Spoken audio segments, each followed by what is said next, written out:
తొలితరం తెలుగు పరిశోధకులు రెండవ భాగం 8/12/25. దీనికి సంపాదకుడు పరిమి రామ నరసింహం గారు. మొదటి పరిశోధక పితామహుడు ఒక రకంగా చెప్పాలంటే ఎవరు? చిలుకూరి నారాయణరావు గారి గురించి చెప్తారు. చిలుకూరి వారు 1,00,000 సామెతల సిద్ధులు. ఎక్కడికి వెళ్ళినా సామెతలు సేకరించడం, మిత్రులకు ఉత్తరాలు వ్రాసి తెప్పించుకోవడం ఆయన నిత్య కృత్యాల్లో ఒకటి. ఆయన బహుభాషావేత్త. 8 భాషల్లో ఆయనకు మంచి ప్రవేశం ఉంది. జపాన్ భాష బాగా వచ్చు. జపాన్ దేశ కవిత అనే ఆయన కృతి ఇందుకు మంచి ఉదాహరణ.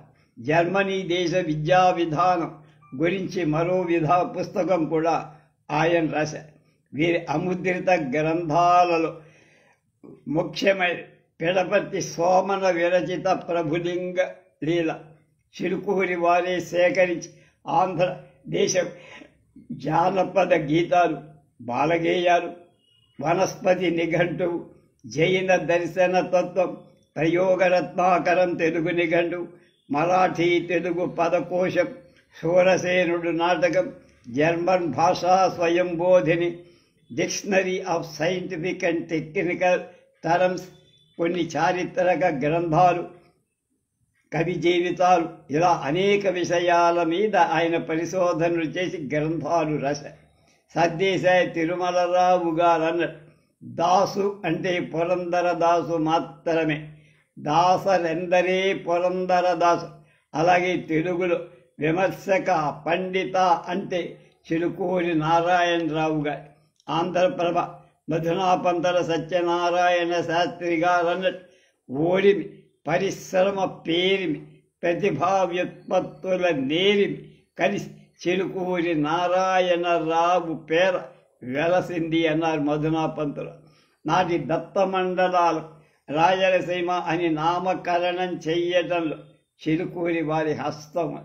పప్పూరు రామాచార్యుల గారి చేత నంద్యాలలో జరిగే ఆంధ్ర మహాసభలో రాయలసీమ అన్న పేరు ప్రతిపాదింపచేసే తీర్మానాన్ని సభ చేత ఆమోదింపబడేట్టు చేశారు వీరు. అఖిలాంధ్ర కర్ణాటక ప్రాంతాలు ఉత్తర భారతదేశంలో పర్యటించి అఖిల భారత మహాసభల్లో పాల్గొని తెలుగు భాషా వైశిష్ట్యాన్ని ఉగ్గడించారు. అనేక సంస్థలకు వ్యవస్థాపకులుగా ఉన్నారు. రాజమహేంద్రవరంలో ఆంధ్ర దేశీయ ఇతిహాస మండలికి అధ్యక్షులుగా ఉండి తాము సేకరించుకున్న కొన్ని వందల గ్రంథాలు, శిలా తామ్ర శాసనాలు ఆ మండలికే అర్పించిన మహానుభావు. అలాంటి ఉదార హృదయం ఎంతమంది ఉంటారంటే చెప్పండి. నవ్య సాహిత్య పరిషత్ వ్యవస్థాపకులై అధ్యక్షుడుగా ఉండి చాలా కాలం దాన్ని నడిపించి రాయలసీమలో కృష్ణదేవరాయ విద్యాపీఠ సంస్థను స్థాపించి అధ్యక్షుడుగా ఉండి రాయలసీమ అభివృద్ధికి ఎంతో కృషి చేసి the Royal Asiatic Society, the German Oriental Society, the American Oriental సొసైటీలలో ఆయన సభ్యత్వం. ఆంధ్ర మైసూర్ విశ్వవిద్యాలయ చైర్మన్ బోర్డ్ ఆఫ్ స్టడీస్గా, ఆంధ్ర మద్రాసు విశ్వవిద్యాలయ చైర్మన్ బోర్డ్ ఆఫ్ ఎగ్జామినేషన్స్గా ఆ కాలంలో పనిచేసిన ఘనత ఆయన. డాక్టర్ రావు గారు ఆంధ్రదేశంలోని అనేక మంది కవుల్ని, పండితుల్ని ప్రోత్సహించి పాల్కొరికి సోమనాథుని పండితారాధ్య చరిత్ర పరిష్కరించి దానికి విపులమైన పీఠిక రాశారు. సోమనాథుని దేశ కాలాదుని గురించి చర్చించారు. 330-48 పేజీలు కలిగిన ఈ ఉపోద్ఘాతం ఎన్నో కొత్త విషయాలను అందించి డాక్టర్ నారాయణరావు గారు బహుముఖ ప్రజ్ఞను గుర్తించిన ఆనాటి ప్రభుత్వం 1947 సంవత్సరం జూన్ నెలలోనే మహామహోపాధ్యాయ బిరుదిచ్చి, అయితే నాటి ఇండియా ప్రభుత్వం పరప్రభుత్వం ఇచ్చేటు బిరుదాలను నిషేధించటం వల్ల డాక్టర్ రావు గారు తీసుకో.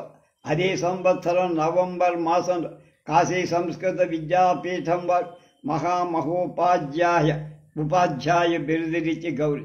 ఆంధ్ర విశ్వ కళా పరిషత్ వారు కళా ప్రపూర్ణ బిరుదిచ్చి ఘనంగా సత్కరించి, కళింగ సీమలో పుట్టి చాళుక్య సీమలో పెరిగి రాయలసీమలో మనుగడ సాగి చివరికి క్యాన్సర్ వ్యాధితో సీమ కాని సీమలు మద్రాసు జనరల్ ఆసుపత్రిలో 61వ ఏట అంటే 1951 జూన్ 22వ తేదీ తనువు చాలించి డాక్టర్ చిలుకూరి వారి శత జయంతి ఉత్సవం 10/9/1990 నాడు పుట్టి శ్రీరాముడి చదువు విశ్వవిద్యాలయం హైదరాబాదులో జరిగి అధ్యక్షులుగా డాక్టర్ సి నారాయణ రెడ్డి గారు, ముఖ్య అతిథిగా ఆవుల సాంబశివరావు గారు వచ్చేసి చిలుకూరి వారి జీవిత విశేషాల గురించి చిలుకూరి వారి సాహిత్య విశేషాల గురించి ఆచార్య తంగిరాల వెంకట సుబ్బారావు గారు, ఆయన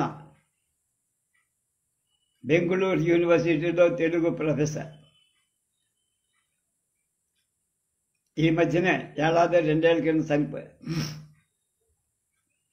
అలాగే బెంగుళూరు విశ్వవిద్యాలయం తెలుగు శాఖలో ఆచార్య తంగిరాల వారి అధ్యక్షంలో 10/11/1090 శత జయంతి కార్యక్రమం జరిగింది. డాక్టర్ హెచ్ఎస్ బ్రహ్మానంద, డాక్టర్ అవధానం నాగరాజారావు, నేను చిలుకూరి వారి గురించి ప్రసంగించాం.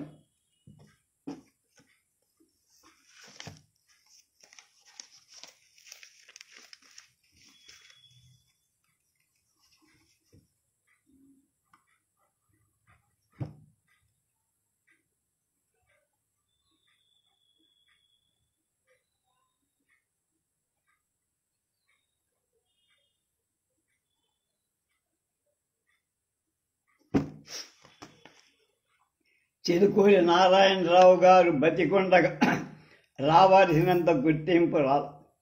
సర్కారు ప్రాంతం వారు కనుక రాయలసీమ వారు చిన్న చూపు చోటు. రాయలసీమలో స్థిరపడటం వల్ల సర్కారు ప్రాంతం వాడు లెక్క చేయకపోవడం జరిగింది. డాక్టర్ కట్టమంచి అన్నట్టు in scholarly distinction and original he comprises a first rank. Unfortunately, from a worldly point of view, he has not been the success he deserved to be, and that is due to the conditions of service and recognition in our country అని బాధపడ్డాడు కట్టం. ఈ అభిప్రాయం అక్షర సత్యం. Doctor Chilukuri వారి మీద doctor అవధానం నాగరాజు గారు MPhil PhD పరిశోధనలు జరపడం ప్రశంసే. రావు గారు తనను గురించి ఒక చోట ఇలా చెప్పుకున్న, నేను వాంగ్మయ తపస్వి, సారస్వత యాజి, వాంగ్మయం ద్వారా దేశారాధన ఈశ్వరారాధన సాగింప కృషి చేసినవా అని వినయంగా విన్నవించు. ఆయన తమ యావజ్జీవితాన్ని భాషా సాహిత్య పరిశోధన సముద్రంగా చేసుకొని మహోన్నత వ్యక్తి. ఆయన ఒక మొబైల్ లైబ్రరీ, మొబైల్ ఎన్సైక్లోపీడియా, నడిచే విజ్ఞాన సర్వస్వం, నడిచే గ్రంథాలయం తెలుగులో. అలాంటి పెద్ద మనిషిని, మహామనిషి, పరిశోధ అగ్రేసర్ ఆంధ్రప్రదేశ్ ప్రభుత్వం గుర్తించి